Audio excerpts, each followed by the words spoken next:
Hi, my name is Mrs. Takhtani, otherwise known as Mrs. T, and you are watching a video on my New York State Global Regents Prep website where I explain how to use acronyms or mnemonic acronyms that I frequently use on the different resources pages of this website.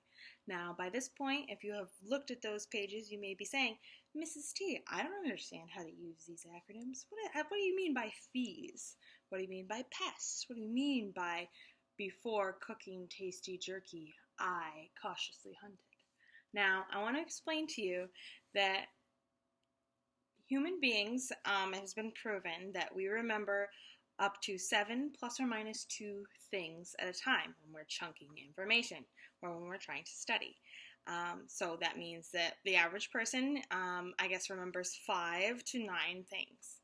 And so a lot of different teachers use acronyms or words that are formed from the first letters of other words, or different abbreviations that are formed from the first letters of other words, or mnemonic devices, which are sentences formed from other words that are supposed to stand for something else, in order to aid students in remembering a lot of information. Now, if you've looked at the website, you know that there is a lot of information covered, and so it's my job to try to help you remember as best as you can. So when you're taking the Regents, and let's say you're on the multiple choice section, and you encounter a question about imperialism, and you totally blank.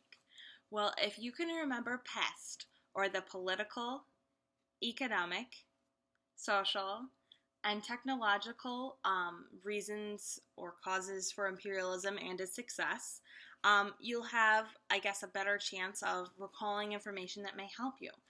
For example, let's say that the question is about something relating to the white man's burden. If you can remember that that was a social cause for imperialism and its success, you're more likely to find the correct answer. Similarly, if you're writing a thematic essay about imperialism and they ask you to explain how imperialism developed in 2 countries, or they're asking you to write an essay about your imperialist countries from their perspectives, the causes behind it, you'll be much better prepared. Similarly with the other acronyms on this site. Other thematic essay topics frequently that appear on the Regents relate to belief systems. If you can remember the acronym before cooking tasty jerky, I cautiously hunted, you'll be able to not only remember what all those religions are that you have studied over the course of your education, hopefully you can remember that they developed early in human history. And from that, go from there. It gives you a starting point of connecting what you see on the test to the acronym, and a connection to the information that is stored in your brain that you've studied for, but that you just may need a little bit of help recalling. And that's what the acronyms or mnemonic devices on this website are designed to do. So as such, I sincerely suggest that not only do you study with the multiple resources listed on this website, use the crash course videos, look at the video transcript pages with past Regents questions, and remember the acronyms or mnemonic devices that I've listed on these websites.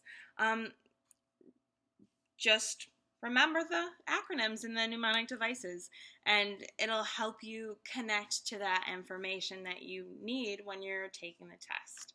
And as always, have no fear, Mrs. T is here, and I'm here to aid you in your study, and I wish you the best of luck on your Regents exams.